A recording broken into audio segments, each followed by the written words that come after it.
बिस्मिल्लाहिर्रहमानिर्रहीम, अस्सलाम वालेकुम। पाकिस्तान टुडे के साथ मैं हूं मंसूर आजम काजी। नाज़रीन, जो बाइडन यूएस प्रेसिडेंट, उन्होंने डेमोक्रेटिक कॉन्फ्रेंस का इनेकाद किया जिसमें 100 से ज़ायद ममालिक इन्वाइटेड थे। पाकिस्तान भी इन्वाइटेड था, लेकिन पाकिस्तान ने जाने से रिग्रेट्स कर लिया। एक व्यू पॉइंट ये है कि बहुत अच्छा फ़ैसला किया पाकिस्तान नहीं गया क्योंकि चाइना को भी नहीं बुलाया, रशिया को भी नहीं बुलाया, और पाकिस्तान ने एक सॉलिडारिटी शो की है टुवर्ड्स चाइना। ये एक साइड ऑफ द स्टोरी है। दूसरी साइड ये भी है कि जी वहाँ पर हिंदुस्तान को भी बुलाया गया था, वहाँ पर इज़राइल को भी बुलाया गया था, वहाँ पर ताइवान को भी बुलाया गया था। तो यहाँ पर तो जमहूरियत को पामाली हो रही है इन ममालिक के अंदर, यहाँ पर इंसानियत की तजलील हो रही है। तो ये भी एक अच्छा फैसला था कि पाकिस्तान उनके साथ नहीं बैठना चाहता था। वेयर एज एक और साइड ऑफ द स्टोरी ये है कि जी पाकिस्तान को जाना चाहिए था। पाकिस्तान को सिर्फ चाइना के साथ ही अपनी लॉयल्टीज़ या मोहब्बत शो करने की ज़रूरत नहीं है। पाकिस्तान को ज़रूर अमेरिका के साथ जाके मिलना चाहिए, जबकि प्राइम मिनिस्टर पिछले 3-3.5 साल से ये कह रहे हैं कि जो बाइडन शायद बहुत मसरूफ़ हैं और उनसे हमारा राबता नहीं हो रहा, या शायद वो अभी बिज़ी हैं। सो ये एक अपॉर्चुनिटी थी जिसको पाकिस्तान ने मिस कर दिया। इस पे बात करेंगे। सेकेंडली, ट्रांसपेरेंसी इंटरनेशनल की जो रिपोर्ट आई है इस पे बात करेंगे, जहां पर पुलिस को नंबर 1 पे करप्ट अदारा और अदलिया को नंबर 2 करप्ट अदारा करार दिया गया है। क्या वजूहात हैं? लोगों का ट्रस्ट लेवल का भी इशू है। लोग अब शायद ये समझते हैं कि हुकूमत जिस तरह एहतसाब का नारा लगा कर आई थी उस तरह डिलीवर नहीं कर रही, और डिसअपॉइंटमेंट भी बहुत ज़्यादा है आवाम के अंदर। इस पर भी बात करेंगे। And lastly and very importantly, साने सियालकोट पे बात करेंगे। और आज हम बात करेंगे क्या हमारे माशरे के अंदर रेडिकलाइजेशन जो है वो बहुत ज़्यादा बढ़ गई है। जो उसका हमने एक आज से कुछ साल पहले 2 बच्चों वाला जो इंसिडेंट हुआ था, मोइज़ वाला, हम सबको वो भी याद है। और अब ये जो हुआ है, और दरिंदगी की इंतहा कर दी वहाँ पर रहने वालों ने। इनको हमने इंसान कहना है, इनकी तरबियत का इशू है, ये किस एटमॉस्फेयर में बड़े हो रहे हैं, इनको क्या बताया जा रहा है, और सबसे इंपॉर्टेंटली इनको इस्लाम की क्या पिक्चर दी जा रही है। इस तमाम तर सूरत हाल पर बात करेंगे अपने आज के प्रोग्राम में। आई एम वेरी ग्रेटफुल, मेरा बहुत ही पर्टेनेंट पैक मेरे साथ हैं लेफ्टिनेंट जनरल नईम खालिद लोधी साहब, very well renowned defence analyst हैं, डिफेंस मिनिस्टर रहे हैं पाकिस्तान के। मेरे साथ हैं परवेज़ रहीम राजपूत साहब, फॉर्मर इंस्पेक्टर जनरल प्रिजन्स हैं, जॉइंट डीजी इंटेलिजेंस ब्यूरो रहे हैं। और लाहौर स्टूडियो में मेरे साथ हैं बैरिस्टर मियां शराज जावेद साहब। थैंक यू वेरी मच जी, आप सबका बहुत शुक्रिया। जल साहब, sir let me start with you. Sir, democratic conference हुई, जो बाइडन ने इनवाइट किया, हम लोग नहीं गए। इब्तदाइये में मैं बताया है कि लोगों के पर्सपेक्टिव क्या है इसको लेकर, जो पाकिस्तान के अंदर अब डिबेट हो रही है। How do you analyse this जी? जी बहुत शुक्रिया। देखिए, बात यह है कि जब इन्होंने लिस्ट शो की मुख्तलिफ कंट्रीज की जिनको बुलाया था, तो उसमें पाकिस्तान के सामने लिखा हुआ था पार्शल डेमोक्रेसी, और हिंदुस्तान के सामने लिखा हुआ था टोटल मतलब प्रॉपर डेमोक्रेसी। उसके अलावा आपने जिन मुल्कों का नाम लिया, चले चाइना और रशिया, तो हम कह सकते हैं कि वहाँ पर डेमोक्रेसी नहीं है जैसे कि लोग समझते हैं। लेकिन तुर्की को भी नहीं बुलाया, वहाँ तो डेमोक्रेसी है। और फिर ये है कि आपने सिर्फ ये देखना होता है कि ओवरऑल किसी मुल्क का रवैया आपके साथ कैसा है, और क्या वो आपको हाफ डेमोक्रेसी करार देकर भी अगर बुलाने में कामयाब हो जाते हैं, तो इसका मतलब ये कि हम मान जाते हैं कि हम वाकई ऐसे हैं जैसे कि उन्होंने वहाँ पे लिख कर दिया है। मतलब या तो होता ना कि कोई ऐसी बात छुपी होती। तो मेरा ख्याल है कि, और फिर आपने देखा कि उसके फौरन बाद चाइना की तरफ से एक स्टेटमेंट आई है, उन्होंने अप्रिशिएट किया है। तो मुझे ऐसे लगता है कि हमने ये भी देखा कि हमारा इंटरेस्ट क्या है, हमने ये भी देखा कि हमारे दोस्त जो हैं वो क्या चाहेंगे, किस बात पे ज़्यादा खुश होंगे, और कुछ हमारे अपने इज्जत नफ्स के मसाइल भी थे। तो मेरे ख्याल में तो ये फैसला दुरुस्त है, इसमें कोई ऐसी बात नहीं है, और इसको ऐसा कोई बहुत बड़ा इनकार ना समझा जाए। ये एक वर्चुअल कॉन्फ्रेंस थी जिसमें पॉलिटिसाइजेशन ज़्यादा थी, और कोई अखलाकियात का कोई ऐसा नज़र नहीं आता था, कोई ऐसा एजेंडा नहीं था जिससे पता चलता है। तो अमेरिका के अंदर भी इसको बहुत अहम नहीं समझा जा रहा। तो मेरा ख्याल इसको ज़्यादा अहमियत देने की जरूरत नहीं है। ठीक हो गया। परवेज़ रहीम राजपूत साहब, सर आपकी तरफ में आता हूं। How do you analyse this? अभी जो जल साहब ने बात की है बड़ी इंपॉर्टेंट है और मेरे ख्याल में ये चीज़ सरफेस उस तरह नहीं हुई मीडिया के अंदर जिस तरह होनी चाहिए थी कि जी पाकिस्तान को पार्शियल डेमोक्रेसी कहा गया। सर इसके साथ एक एलिमेंट ये भी है कि जी पाकिस्तान के ऊपर फैक्टफ की ग्रे लिस्ट में भी है, आईएमएफ के साथ भी लोनिंग चल रही है, इश्यूज चल रही हैं, अभी वो भी कहीं सेटल नहीं हो रही। तो पाकिस्तान को चले जाना चाहिए था, वहां पर जाके एटलीस्ट अपनी साइड ऑफ द स्टोरी जरूर दुनिया को बताता। Sir how do you want to comment on that जी? Mansoor, thank you very much.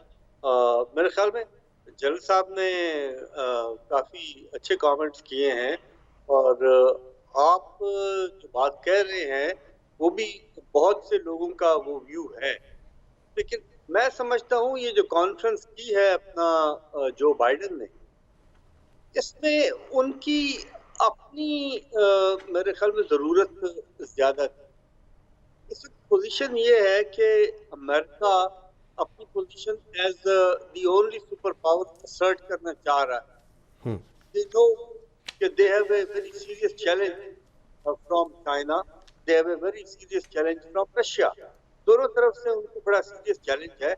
Not only that but internally also it's for the first time कि जो अमेरिका का लास्ट इलेक्शन हुआ है वो उसके ऊपर क्वेश्चन उठे हैं और बड़े सीरियस क्वेश्चन उठे हैं, और ये पहली मर्तबा है इन डेकेड कि एक कंटेस्टेड कैंडिडेट ट्रम्प ने अब तक उस इलेक्शन के रिजल्ट को एक्सेप्ट नहीं किया और उसके साथ रिपब्लिकन पार्टी के काफी सिग्निफिकेंट पोर्शन ऐसा है जो रिजल्ट को नहीं करते।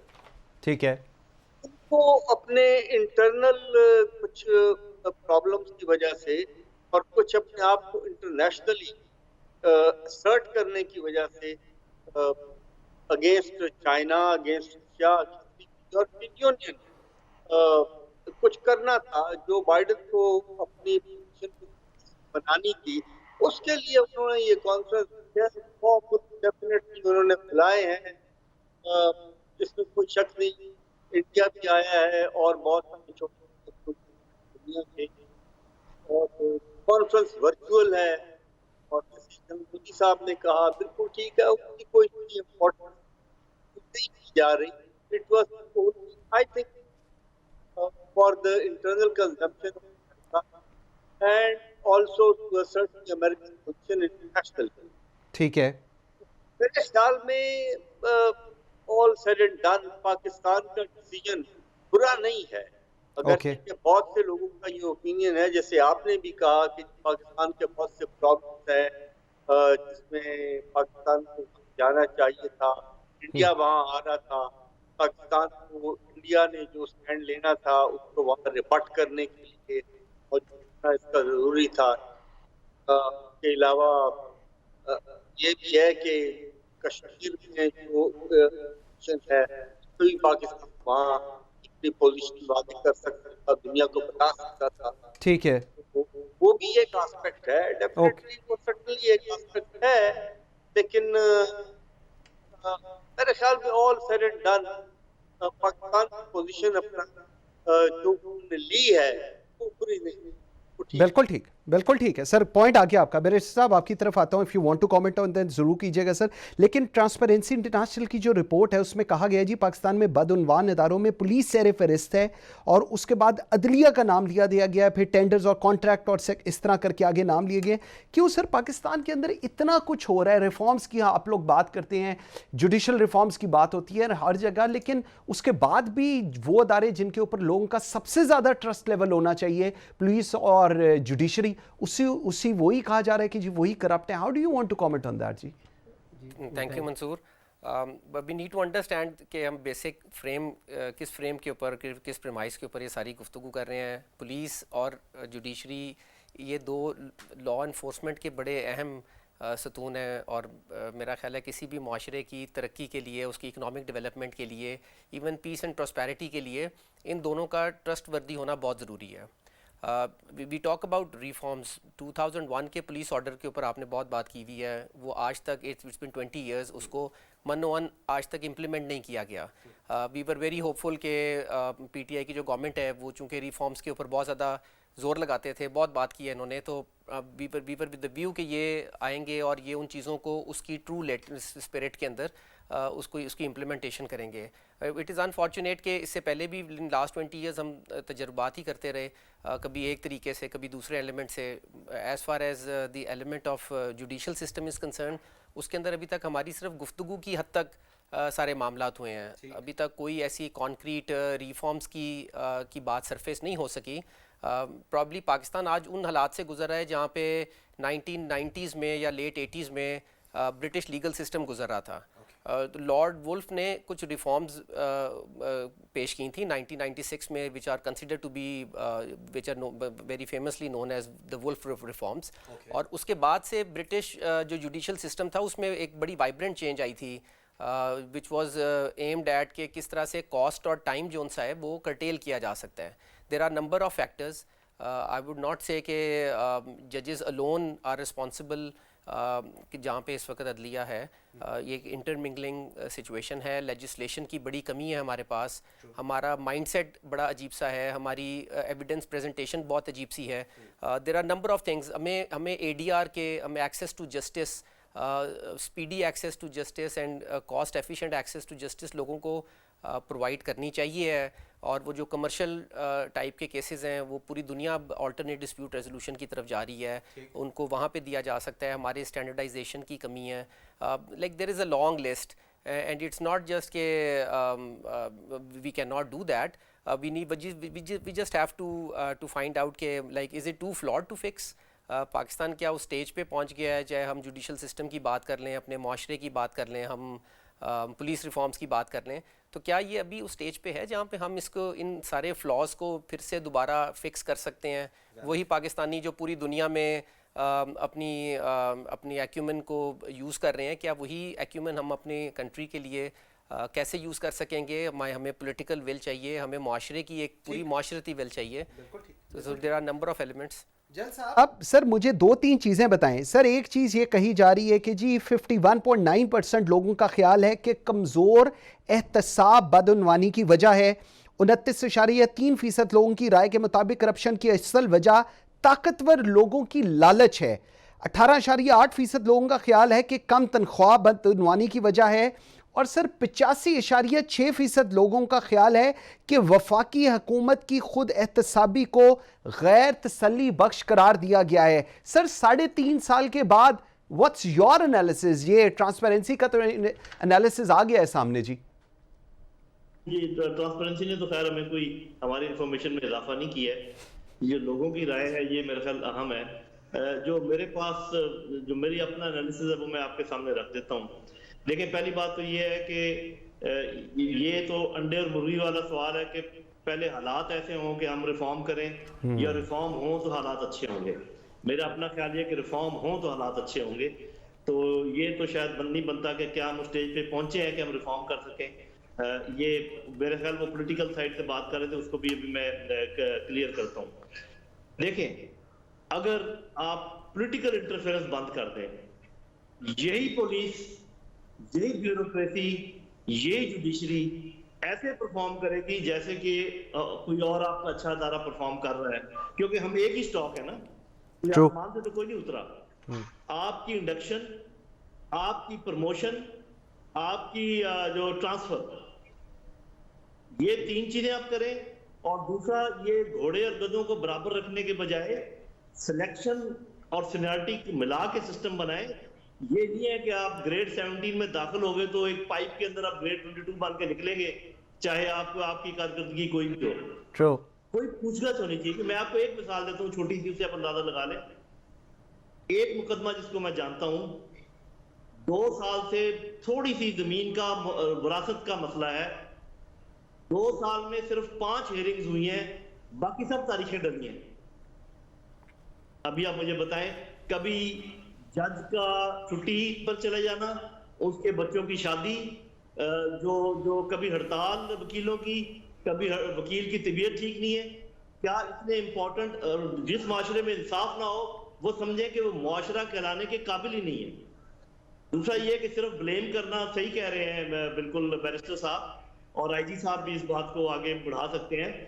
आप पुलिस को देखे तो सही कि उनके खाने पीने का इंतजाम, उनके रहने का इंतजाम, उनका तहफ़्फ़ुज़ जब वो कोई काम करते हैं True. तो आप कैसे, कभी आप कहते हैं बंदूकें उनसे ले लेते हैं और कहते हैं कि जी आप इस क्राउड को रोकें, कभी उनके लोग शहीद हो जाते हैं, आप पूछते ही नहीं कि किसने ये सारा काम किया है।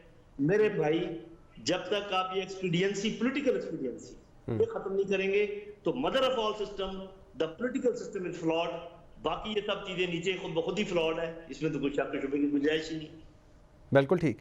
परवेज साहब, सर आपकी तरफ आता हूं। पुलिस का सर सबसे पहला नाम लिया गया और रिफॉर्म्स की बात की जाती है। सर पहले तो मुझे बताएं कि क्या ये आप दुरुस्त इसको समझते हैं, number one. Number two sir, reform, are we really serious about reforms? हम लोग वाकई चाहते हैं कि रिफॉर्म हो? क्योंकि सर जो मेरी नाकिस, मैं आपके सामने तो ऑब्वियसली नहीं उस पर कर सकता, लेकिन आई पर्सनली बिलीव कि हुकूमतें नहीं चाहती कि पुलिस के अंदर रिफॉर्म हो। ये सिर्फ एक ढकोसला है, एक कहानी सुनाते हैं ये अवाम को कि जी हम रिफॉर्म करना चाहते हैं। क्या कहेंगे सर? थैंक यू मंसूर, मैं थोड़ा सा वक्त लूंगा सर। पहली बात तो ये कि एमनेस्टी इंटरनेशनल का जो ये अपना सर्वे है जिसका ये रिजल्ट हमारे पास आया है, ये एक सैंपल सर्वे है जिसमें उन्होंने 22 करोड़ के मुल्क में 1600 बंदों का ओपिनियन दिया है। ठीक। This is what has been reported in the press. अब 1600 बंदों का ओपिनियन, वो 1600 बंदे कौन से थे, उनका बैकग्राउंड क्या था, आया वो इस काबिल थे कि वो इस तरह की बात के ऊपर कोई डेफिनेट ओपिनियन दे सकें। I do not consider this Amnesty International result or whatever it is as very reliable, frankly. ठीक। 1600 बंदे 22 करोड़ के मुल्क में, आप उनके ओपिनियन को कैसे पूरे मुल्क में अपना मुतबिक करते हैं? दूसरी बात, पुलिस और जुडिशरी कि जी they are the most corrupt. बात ये है कि यही दो महकमे हैं जिनका पब्लिक के साथ, अवामुल नास के साथ सबसे ज्यादा इंटरैक्ट हो। अब जिन महकमों का पब्लिक के साथ सिलेक्टिव इंटरैक्शन होता है, उनकी करप्शन जो है वो करोड़ों अरबों रुपए में हो, वो सामने नहीं आती, क्योंकि उसमें जो दोनों पार्टीज हैं उन दोनों का बेनिफिट होता है। मिसाल के तौर पे एक इंडस्ट्रियलिस्ट, एक बहुत बड़ा बिजनेसमैन, अगर किसी टैक्स अथॉरिटी को करोड़ों रुपए की या लाखों रुपए की रिश्वत देता है तो वो दोनों उसमें बेनिफिशियरीज हैं, इसलिए वो दोनों खामोश रहेंगे, वो दोनों बात नहीं करेंगे उसमें। ठीक। लेकिन पुलिस और जुडिशरी ऐसे महकमे हैं जिसमें रिश्वत देने वाला एक ही आदमी है, जो दे रहा है रिश्वत, उसको बेनिफिट कोई इस तरह का मतलब नहीं मिल रहा, तो वो ऊपर कहेगा कि मैंने तो। आप देखें, मतलब कि जितने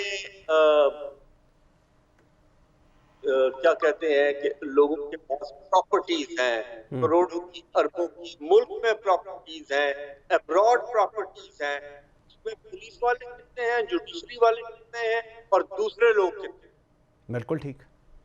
उससे आपको अंदाजा हो सकता है कि सबसे ज्यादा करप्शन किन महकमों में है। काम ज्यादा है इसलिए कि उनका पब्लिक के साथ इंटरैक्शन ज्यादा है। बिल्कुल ठीक। ये ठीक है, इस लिहाज से ठीक है।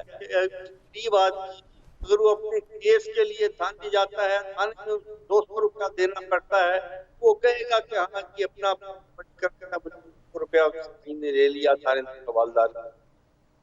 ठीक हो। जो शख्स 10 लाख रुपया देता है और 10 लाख रुपया दे के 10 करोड़ बचाता है, वो कुछ बिल्कुल ठीक है। प्रवेश साहब आपका पॉइंट बिल्कुल आ गया, ठीक हो गया। This is an anomaly. बिल्कुल ठीक है, बिल्कुल ठीक है। व्यूअर्स एक छोटी सी ब्रेक लेते हैं। सर मैं ब्रेक ले लूं सर, मैं ब्रेक से वापस इसी पे लेता हूं सर आपका कमेंट। व्यूअर्स यहां पर एक छोटी सी ब्रेक लेते हैं, मेरे साथ रहिएगा।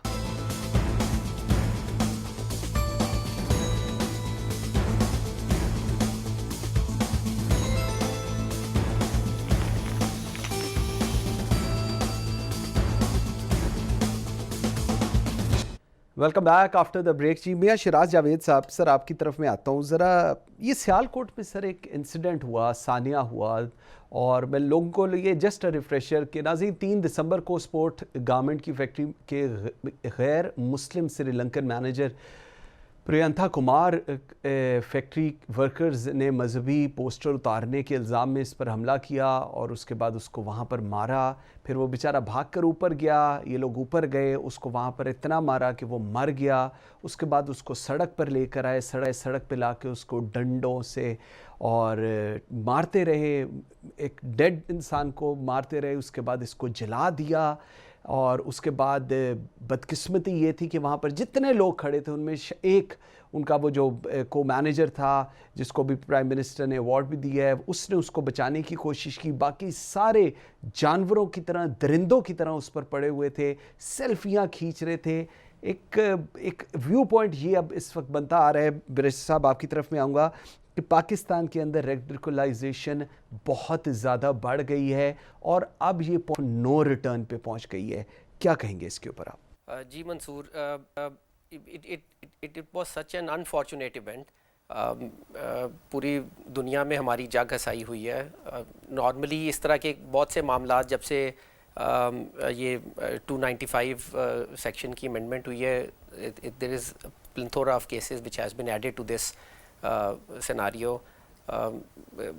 बड़ा इमोशनल टॉपिक है, बड़ी टची चीज़ है, but the way it all conducted, specially जहाँ पर एक गैर मुल्की जो आपके मुल्क में मुकीम था, मेहमान की सूरत में था, जो शायद हमारी लोकल लैंग्वेज को उस तरह से नहीं देख सकता था, नहीं समझ सकता था, और उसको जिस तरीके के साथ I don't know how things initiated, but eventually जब मॉब लिंचिंग की एक स्टेट क्रिएट हो गई थी वहाँ पे, ये ऑफ कोर्स ये हमारे माशरे की एक बिल्कुल हम रेडिक्यूल हो चुके हुए हैं, ख़ास हद तक पहुँच चुके हुए हैं, और ये बड़ी अलार्मिंग सिचुएशन है इस वक्त।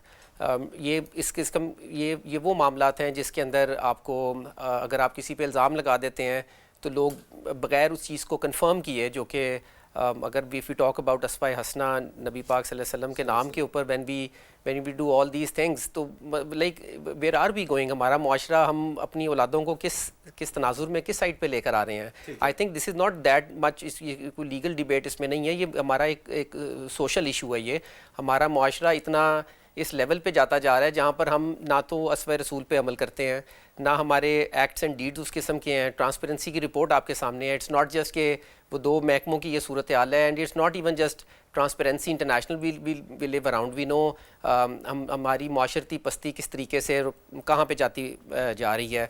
इन सारे हालात के अंदर स्पेशली देयर वर पीपल जो कि जब पीछे नाश पड़ी हुई लाश को आग लगी हुई है, they're like taking selfies and all that. ये मामला तो शायद पूरी दुनिया के अंदर, अभी हम पिछले दिनों में इंडिया के मॉब लिंचिंग को देख रहे थे और हमारा ये ख्याल था कि उनका मुआशरा बहुत ज़्यादा रेडिक्यूल हो रहा है और वो बहुत ज़्यादा रेडिकलाइजेशन वहाँ पर आ रही है, और एंटी जो माइनॉरिटीज़ के लिए ये सारे मामलात हैं, तो प्रॉब्ली हमने उससे भी कुछ 2 स्टेप आगे का कोई एक मामला किया है। And besides legal debate, I don't know, post accident तो हर जगह पे डिस्कशन करनी बहुत आसान है। I think the challenge right now is कि हम ऐसी कौन सी प्रीएम्प्टिव मेजर्स ले सकते हैं। ये काम जो आज हुआ है और ये बार बार हो रहा है, इसमें कोई शक नहीं है, पाकिस्तान में रहने वाला हर शहरी, मुझे कोई शक नहीं है बात कहने में कि नबी पाक सल्लल्लाहु अलैहि वसल्लम की मोहब्बत हम हर शख्स के दिल में है। हम उनके बारे में कोई नेगेटिव बात बर्दाश्त करने को तैयार नहीं है, बट जो चीज़ें लोग अपनी पर्सनल इसको अपने पर्सनल मफाद के लिए गलत तौर पे यूज़ करते हैं, और स्पेशली नबी पाक का नाम जिनको रहमतुल आलमीन बोलते हैं, उनका नाम लेके इस्तेमाल करते हैं, तो हमारे पास उसको काउंटर करने का क्या हल है? The only thing which I have seen in this case was कि तमाम उलमा ने फौरी तौर पे उसके इकट्ठे हुए इस बात के लिए, और उन्होंने अपनी एक सिंगुलर स्टेटमेंट दी वहाँ पे, which was very positive. Still there are number of things which needs to be done. हमें अवेयरनेस कैंपेन्स लाने की ज़रूरत है। आई डोंट नो रहमतुल आलमीन अथॉरिटी जो बनाई गई है उसके क्या डायनामिक्स हैं, वो किस तरीके से करेगी, बट असवाए हसना, असवाए रसूल जोन से हैं, वो हमें लोगों में ग्रास रूट लेवल तक पहुँचाने की, and yet again we are talking about हम अपने माशरे को हम अपने लोगों को इन लास्ट 70 इयर्स उस तरह से एजुकेट नहीं कर सके, उनकी वो ट्रेनिंग हम उस तरह से नहीं बना सके जो बीइंग मुस्लिम स्टेट हम लोगों का हक था, और बेसिकली हम लोगों को रोल मॉडल बनने की ज़रूरत थी जिस नाम पे ये मुल्क लिया गया था। मैंने आपसे ये भी पूछना है इस पे कानून क्या कहता है, लेकिन पहले मैं ज़रा जल साहब से भी हुआ। सर मुझे ज़रा जल साहब ये बताइएगा, एक ओवरवेलमिंग जिस तरह अभी बात भी हो रही है, रिग्रेट आया, अफसोस आया पूरी पाकिस्तान की तरफ से, उलमा कराम सामने आ गए, सब कुछ हुआ। सर क्या हमने अपने रिलीजन को रेडिकुलाइज्ड कर दिया है, हम उसका मिसयूज़ कर रहे हैं, और ऐसे सानिहात जब होते हैं उसके बाद, अभी बड़ी इंपॉर्टेंट बात की कि ये सारी आफ्टर थॉट्स हमें आ रही हैं, लेकिन हमने उसको एड्रेस करने के लिए, अपने रिलीजन को बताने के लिए, कुरान पाक क्या कहता है, उसका तर्जमा क्या कहता है, वो बताने में कहीं ना कहीं कोई ब्रेक आ गई है, हम नहीं ट्रांसलेट कर सके जी अपना रिलीजन उस तरह। क्या कहेंगे इसके ऊपर आप? जी बिल्कुल सही कह रहे हैं कि रिग्रेट काफी नहीं है, और पहले भी हमने कई दफा कई सानियात पे रिग्रेट का इजहार किया है, लेकिन फिर सिचुएशन जूं की तूं रही। बैरिस्टर साहब ठीक कह रहे हैं कि ये एक सोशल मसला है, लेकिन इसके जो मुहर्रकात हैं, रूट कॉजेस, उनमें सरे फहरिस्त इंसाफ का फुकदान, यानी कि जजा और सजा का निज़ाम का ना होना, उसके बाद तालीम और तरबियत, और इस तालीम में ये जो आप बात करें इस्लामी तालीम, हकीकी इस्लाम की तालीम, उसका ना होना, और इस्लामी तालीम को एक ख़ास तबके के हवाले कर देना और बाकी सब का हैंड्स अप कर देना कि जिससे हमारा कोई ताल्लुक नहीं है, ना हमने कुरान समझना है, ना किसी से बहस करनी है, इसको बड़ा सेंसिटिव समझा जाता है। फिर गुर्बत, और सबसे इन चीज़ों को जो ओवरवेलमिंग, जो ओवर आर्चिंग चीज़ है, वो है रिट ऑफ द गवर्नमेंट, कि जब आप किसी चीज़ को रोकना चाहें रोक नहीं पाते, जब आप कोई काम करना चाहें कर नहीं पाते। यही रिट होती है, पॉजिटिव रिट और नेगेटिव रिट। तो मेरा ख्याल है जब तक आप ये बुनियादी रूट कॉजेस को एड्रेस नहीं करेंगे, ये माशरती और जो ये एक नासूर है, ये रिश्ता रहेगा और ये पलता रहेगा। इस दफा हमें मौका मिल गया कि पूरा एक मोमेंटम बना है, पूरी सोसाइटी ने बड़ी नफरत का इजहार किया है इस पूरे वाक़े से, और उन लोगों के साथ आपको पता है ना वकील खड़े हो रहे हैं, ना कोई और उनका साथ दे रहा है। दिस इज द टाइम, ये जिन चीजों का मैंने जिक्र किया, जो रूट कॉजेज हैं, इनको हम फौरी तौर पे एड्रेस करें। बहुत अच्छा मौका है। अगर इस दफा भी जुबानी जमा खर्च हम करते गए तो खुदा ना खास्ता कोई ऐसा काम ना हो जाए कि हम अपना आप ही गंवा बैठे, अल्लाह ना करे ऐसा हो।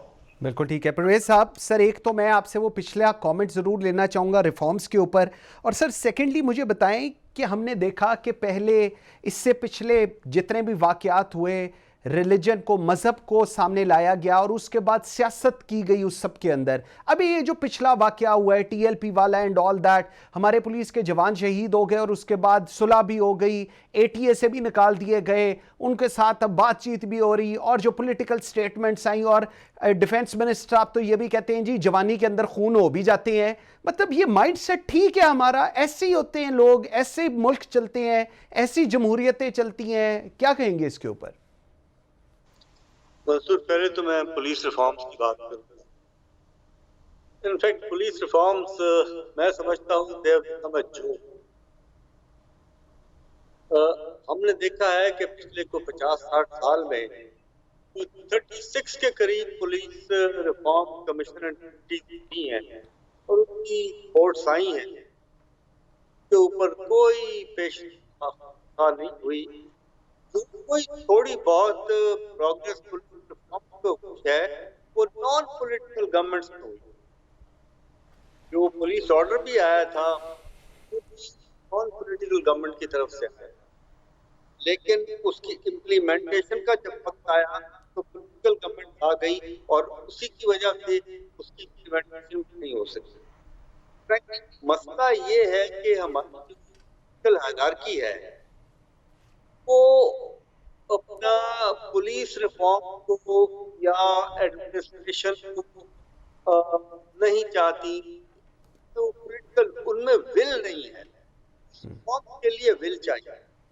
और वजह उसकी ये है कि हमारा जो पॉलिटिशियन है, I am being very candid, particularly Sindh और पंजाब में जो पॉलिटिशियन है वो समझता है कि उसकी पॉलिटिक्स पुलिस और कचहरी के साथ जुड़ी हुई।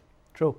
जब तक थाना उसके कंट्रोल में ना हो, जब तक रेवेन्यू एडमिनिस्ट्रेशन उसके मातहत ना हो, और अब तो सूरत हाल खराब हो गई है कि अनफॉर्चुनेटली वो इवन एजुकेशन और हेल्थ को भी चाहते हैं कि वो भी उसके मातहत, तो ठीक वो समझते हैं कि जब तक ये सारे महकमे उसके मातहत नहीं होंगे उसकी सियासत जो है वो कामयाब नहीं हो सकती।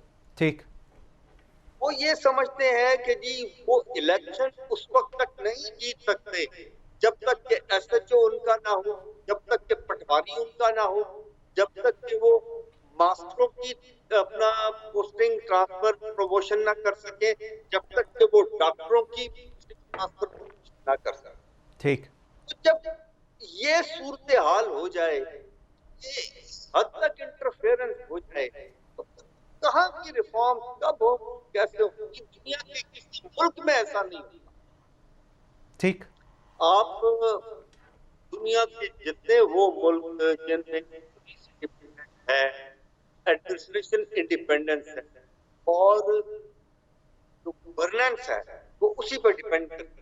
ठीक हो गया सर, सियालकोट पे आ जाए। ठीक हो गया। उनकी ठीक वहाँ अगर ठीक है, अच्छी है, तो वो सिर्फ इसी वजह से है कि वहाँ का पॉलिटिक्स। ठीक यहाँ का पॉलिटिशियन तो वो ये चाहता है कि खाना मेरे घर में बना हो, ऐसे तो मेरे घर आके बैठा हुआ हो, वो एफआईआर मुझसे पूछ के काटे, वो किसी को पकड़े तो मुझसे पूछ के पकड़े, किसी को छोड़े तो मुझसे। ठीक तो रिफॉर्म कहाँ की? It's become a joke frankly speaking. ठीक ये तो आप समझते कि ये खाता जो है ना इसको बंद ही कर दें। ठीक बिल्कुल जब ठीक तक के हमारे पॉलिटिशियन का, हमारी पॉलिटिकल पार्टी का माइंडसेट जो है वो नहीं बिल्कुल ठीक सर। वो पॉइंट चेंज होगा तो तब ये रिफॉर्म्स आएंगी, वरना वो चेंज नहीं होगा तो ये रिफॉर्म नहीं। ठीक ठीक बिल्कुल अब ठीक। दूसरी बात जो आपने सियालकोट के उसका भी मैं ये समझता हूँ कि बैकग्राउंड में थोड़ा सा जाना चाहिए। इसकी शुरुआत तो काफी पहले हुई।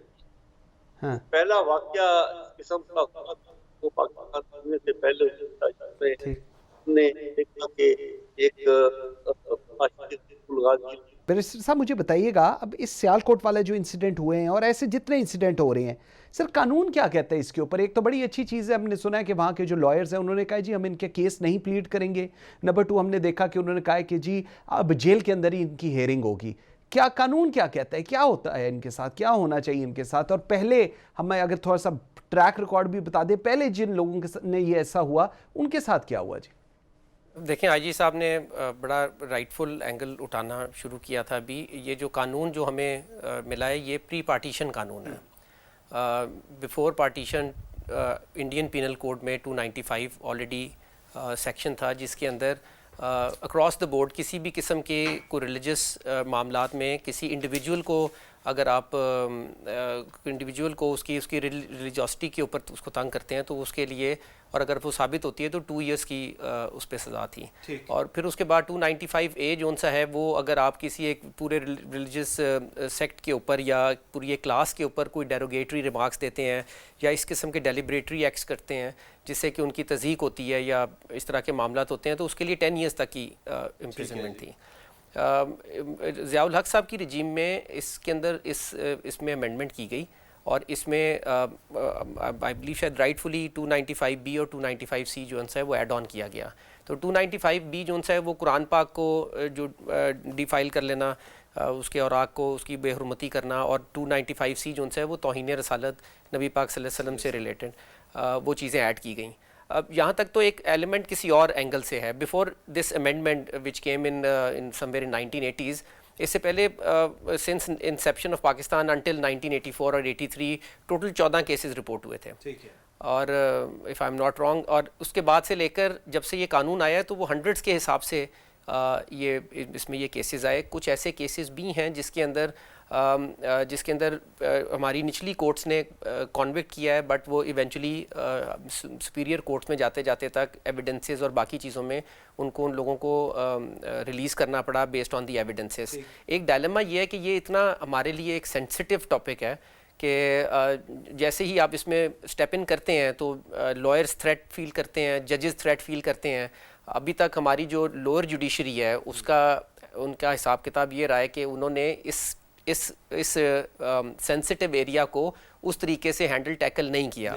उन्होंने प्रॉब्ली मैसेस को तसल्ली देने के लिए जिस किस्म की भी जजमेंट्स हैं वो दी गई हैं बेस्ड अपॉन के शायद ये ऊपर हाई कोर्ट में जाके या सुप्रीम कोर्ट में जाके ऑटोमेटिकली उनको सही जस्टिस मिल जाएगा। But this is not the way how things work, this is not the way court should work. और हम तो सिर्फ इतनी बात कर रहे हैं, और इस वक्त जो ये सारा टॉपिक इतना मोमेंटम क्रिएट हुआ है वो सिर्फ ये पूछ रहा है कि क्या अगर नाजायज़ पर्सनल राइवलरी में या किसी एक पर्सनल ग्रज की वजह से आप किसी इंसान को बीच में लेकर आते हैं तो उसके क्या क्राइटेरियाज ऐसे हैं, उसको क्या राइट टू डिफेंड मिलना चाहिए कि नहीं मिलना चाहिए, या आपने खुद ही से अदालत लगानी है, खुद ही वहाँ पे मर्डर कर देना है और खुद ही उनकी लाशों को आग लगा देनी है, और आपने किस एक्सट्रीम तक जाना है। तो we need to decide that कि हमें कहाँ पे हमें ये किस तरीके से वो टारगेट अचीव करना है, माशरे के अंदर किस तरह से हमें इतदाल लेकर आना है, और फिर ये जुडिशल सिस्टम से हम क्या एक्सपेक्ट करते हैं कि वो किस तरीके से इस सेंसिटिव एरियाज को हैंडल करेंगे। साहब सर एक मेरी राय है, मैं सवाल भी है राय भी है सर कोई नया सोशल कॉन्ट्रैक्ट, वो आप और मैं अक्सर बात करते रहते हैं ना सिस्टम रीसेट वाली, सर कोई नया सोशल कॉन्ट्रैक्ट बनने की ज़रूरत है, क्योंकि मेरे ख्याल में 98% जो हम लोग हैं इस कौम की मैं बात कर रहा हूं, उनकी अंडरस्टैंडिंग टुवर्ड्स रिलीजन को करेक्ट करना बहुत ज़रूरी है, क्योंकि अगर वो करेक्ट नहीं होंगे तो इस तरह के बेशुमार वाक़यात जो पहले होते रहे और जो आइंदा अल्लाह ना करे हों, उसका फिर कोई रिजल्ट हम नहीं देखेंगे। डू यू थिंक कोई ऐसा सोशल कॉन्ट्रैक्ट जरूरी है इस कौम के लिए ताकि हमारी अंडरस्टैंडिंग टुवर्ड्स आवर रिलीजन ठीक हो? जी, इस पे तो अभी मैं बात एक जुमला में ऐड करना चाहूंगा, बैरिस्टर साहब इस पर बेहतर कमेंट बाद में कर सकते हैं। मेरा ख्याल ये कि जितने भी ये बहुत सख्त कानून है, जिसमें ये भी है, इसमें एक कानून अगर ऐड कर दिया जाए कि जो शख्स ये साबित नहीं कर सकेगा या झूठा पाया जाएगा उसको वही सजा मिलेगी जो जिसके लिए वो किसी और के लिए सजा कर रहा था। ये चीज आप ऐड कर दें। Absolutely. और एक छोटा सा पॉइंट ये है कि जब आपको इंसाफ की तवक्को ही नहीं है, मैं सिर्फ इस वाक़े की बात नहीं कर रहा, जगह जगह लोगों ने इंसाफ को अपने हाथ में लिया हुआ है। वो चाहे कभी चोर को देखते हैं उसके मार देते हैं, कभी डाकू को देखते हैं, जो कि ठीक है, जब वो देखते हैं कि जब हम इसको हवाले करेंगे सिस्टम के तो वो इनको छोड़ देगा, क्योंकि ना हमारी इन्वेस्टिगेशन है, ना प्रोसिक्यूशन है, ना अदालती निज़ाम है किसी भी तरीके से। तो ये जो आप न्यू सोशल कॉन्ट्रैक्ट की बात कर रहे हैं, इसकी तो जरूर देखें। जितने आपने बातचीत की है ना, चाहे वो पुलिस रिफॉर्म्स की थी, जुडिशियल रिफॉर्म्स की थी, जिसमें पॉलिटिकल रिफॉर्म्स की बात की है आईजी साहब ने, और ये सारी बातें कानून की रिफॉर्म की बात की है बैरिस्टर साहब ने, ये सारी चीजें इस चीज की तरफ इंडिकेट करती हैं कि the present system has failed. और अगर ये हम नहीं मानेंगे तो फिर हम आगे कुछ कर ही नहीं सकते। अगर हम ये समझे कि नहीं जी नहीं, ये फेल नहीं हुआ, हमें इसको ट्राई करता रहना चाहिए, इसको फौज ने फेल की है, इसको फलाना ने फेल किया है, कि भाई ठीक है फौज ने भी ट्राई की फेल हुआ, जब सियासतदानों ने भी ट्राई किया फेल होता रहे। भाई हम सबके इंटरेस्ट में है, सियासतदानों के इंटरेस्ट में है, अवाम के इंटरेस्ट में है कि इस सिस्टम के कोई इसके बारे में सोचा जाए कि क्या किया जाए, जो आप न्यू सोशल कॉन्ट्रैक्ट की बात कर रहे हैं।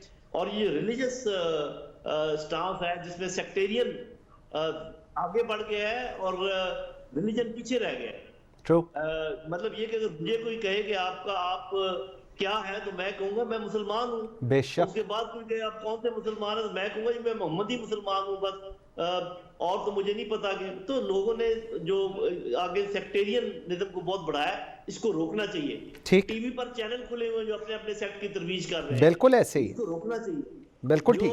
जो कुरान नहीं कह रहा और कोई अपने पास से कह रहा है, कोई उसके लिए सजा होनी चाहिए कि ये आपने बात क्यों कही है। बस वो आप शुरू करते ही एक बुजुर्ग ने ये कहा, फिर कोई नहीं पूछने वाला वो बुजुर्ग कौन थे और उन्होंने जो बात कही क्या। देखिए कुरान के बारे में तो अल्लाह ताला ने ये गारंटी दी हुई है कि इसकी वो हिफाजत करेगा, बाकी चीजों के बारे में ये गारंटी नहीं है। तो हदीस का एक बाकायदा मैकेनिज्म है, एक बाकायदा साइंस है, उसमें परखा जाता है हदीस कितनी कवि है, वो उसकी जो आगे ग्रेडेशंस हैं उसके हिसाब से उनको लिया जाए। बिल्कुल ठीक। हर बात को कुरान के बराबर रख लेना ये बहुत खतरनाक है। Very right. आईजी साहब आपके पास आता हूं सर, टाइम थोड़ा सा कम है सर, मुझे बताइएगा इस पे आप क्या कमेंट करेंगे? लोगों का ट्रस्ट इशू भी है, प्रेजेंट सिस्टम की ऊपर बात की है, प्रेजेंट सिस्टम के ऊपर लोगों का ट्रस्ट नहीं है, मिसयूज किया जाता है रिलीजन को for their own personal gains, for politics. What do you want to comment on that sir? ये बात आपकी ठीक है, बिल्कुल किया जाता है। एक्चुअली लोगों ने जब ये देखा कि न्यूसेंस वैल्यू उस वक्त बनती है जब आप अपने आप को असर्ट करें और आप कानून को अपने हाथ में लें और अपने जो गलत या सही मुतालबात हैं उनको हासिल करने के लिए आप कानून जो है अपना उसको एक तरफ रख के और स्टेट को चैलेंज करें, तो तब स्टेट आपकी बात सुनती है, उसके अलावा आपकी बात नहीं सुनती। तो उसमें उसका नतीजा ये निकला कि इवन वो के या वो माशरे के हिस्से भी जो इससे पहले बहुत पीसफुल थे, जिनका तरीकाकार जो था अपना वो फंडामेंटल या सिस्टम नहीं था, वो अपनी बढ़ाने के लिए, अपनी बात मनवाने के लिए, गलत या सही अपने आप को इस्टेब्लिश करने के लिए, ठीक, सियासत फायदा लेने के लिए। रेज साहब बिल्कुल सर आपका पॉइंट आ गया, आई एम सॉरी मेरे जी ठीक सर पॉइंट आ गया आपका, सॉरी मेरे पास टाइम बिल्कुल जी खत्म हो गया। परवेज राजपूत साहब, लेफ्टिनेंट जनरल नईम खालिद लोधी साहब और बैरिस्टर मियां जावेद साहब, थैंक यू वेरी मच जी, आपके आने का बहुत शुक्रिया। एक कैंडिड डिस्कशन की है ओवरऑल सिचुएशन के ऊपर, और मेरे ख्याल में जिस तरह मैंने पहले कहा है कि एक सोशल कॉन्ट्रैक्ट होना ज़रूरी है। 98% हमारे मुल्क में लोगों की understanding towards the religion is not correct, which needs to be corrected.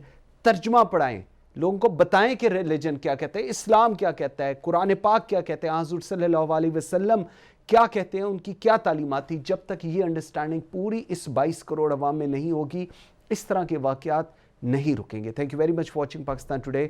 मुझे मंसूर आजम काजी को इजाज़त दीजिए, अल्लाह हाफ़िज़।